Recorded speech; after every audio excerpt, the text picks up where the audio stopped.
السلام عليكم ورحمة الله وبركاته. ازيكم عاملين ايه؟ يا رب تكونوا بخير. النهاردة هنعمل طريقة عمل البريوش او الشريك. شايفين طري ازاي؟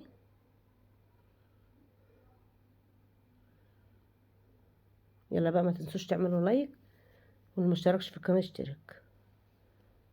شايفين قطن ازاي؟ وطري وهش.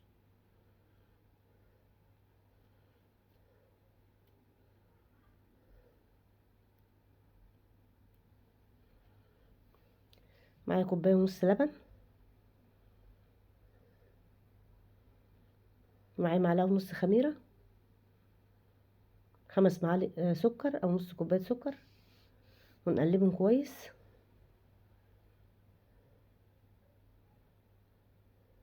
معايا بيضتين درجة حرارة الغرفة،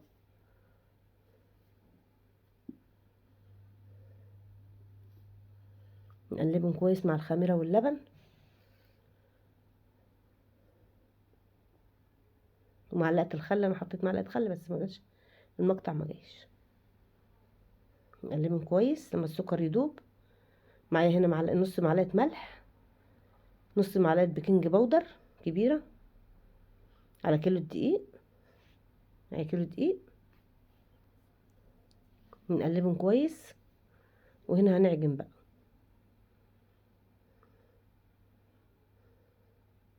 حطيت البيض والحليب واللبن وكده على البريوش، وهنعجن.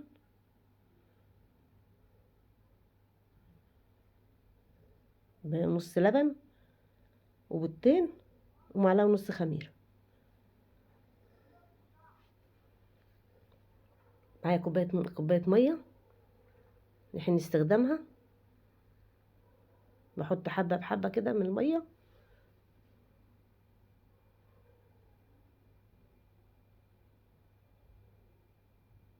وبعجن. حطيت كوبايه الميه كلها، كوبايه ونص لبن، كوبايه ميه، وبنعجن. ندي بقى في العجينه كويس عشان تبقى ايه، معجونه معجونه كويس وكده. هحطها على الرخامه عشان اعجنها كويس.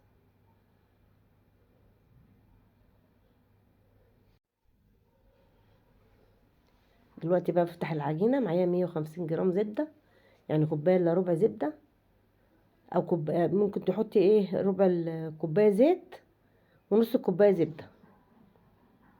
50 جرام زيت و100 جرام زبده، وبنعجن الزبده. دلوقتي ايه العجينه عملت العجينه ايه، قطعت العجينه كده. لمي برضو واعجني فيها، لفي واعجني فيها عشان تتلم تاني،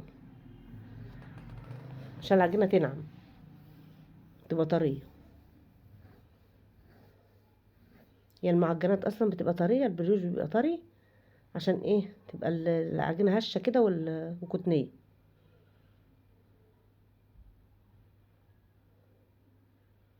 نعجن بقى كويس كده على الرخامه.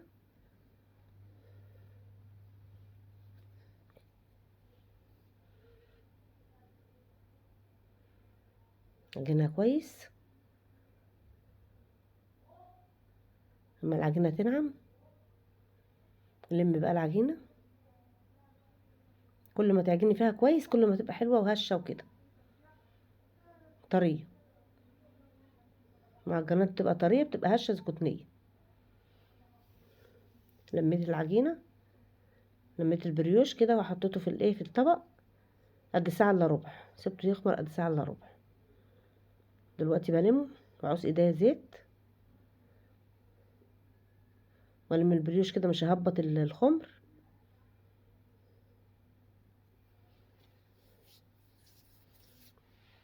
احطها على الرخامه كده واقطع ايه، مش هكورها وكده، هقطع بالمقطع. اقطعها كده على قد الحاجه، على قد الحاجه اللي هعملها، وبفرد فيها. ابرمها كده على الرخامة في البريوش، وادوس كده على الحتة اللي تحت،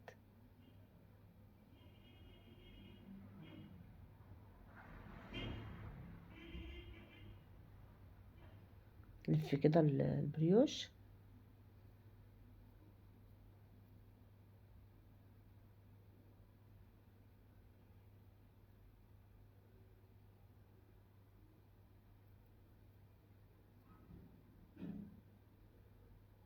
عشان نهبط الخمر اللي فيها، هلف كده، هقطعها وابرمها على الرخامة، وبرضه هلف من هنا ومن هنا، اعملها ايه شكل تاني.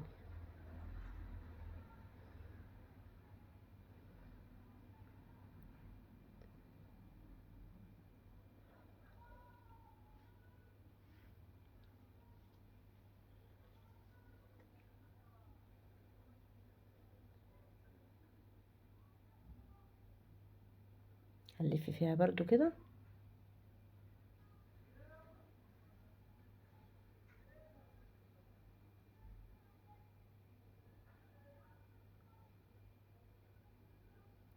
شايفين؟ خلاص خلصنا الصينية الأولانية. هعملها بقى ضفيرة، هبرم كده وايه، واعملها زي الضفيرة 3 وحايد.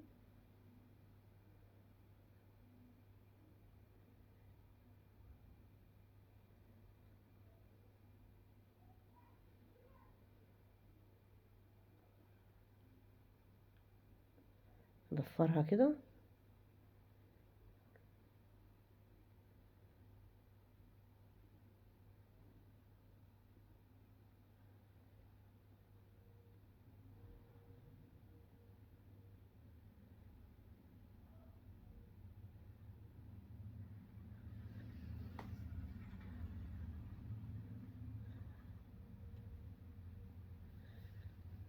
عملناها بقى ضفيرة.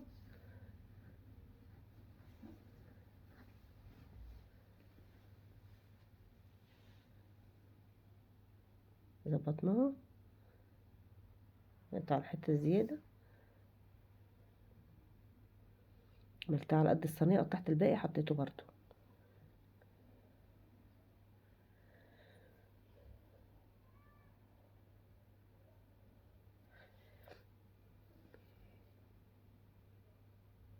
هنعمل برضو شكل تاني،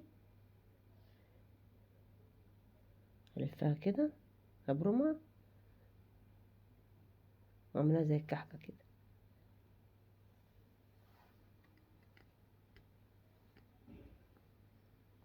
في ثواني هتكوني عاملة كيلو البريوش او شريط الافران.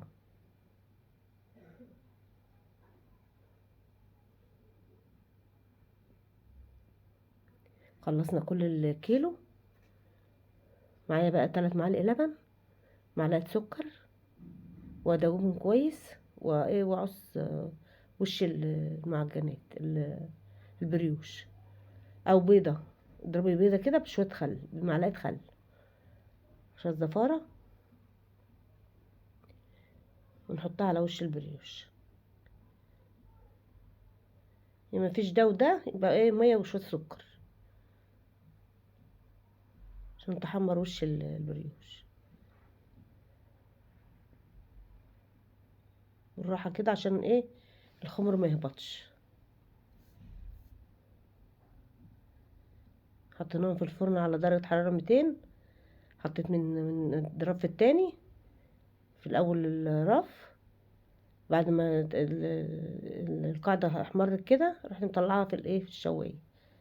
شغلت الشواية عليها وهديتها من فوق. شايفين معجنات طرية ازاي وهشة؟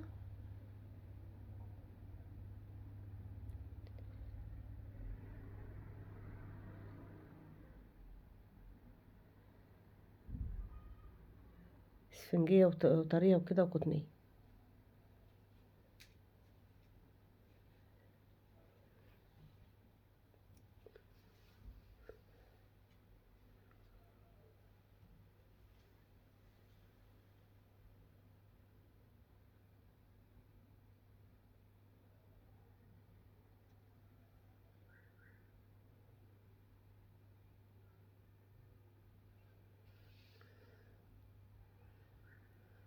هنفتح واحدة بقى كده نشوفها.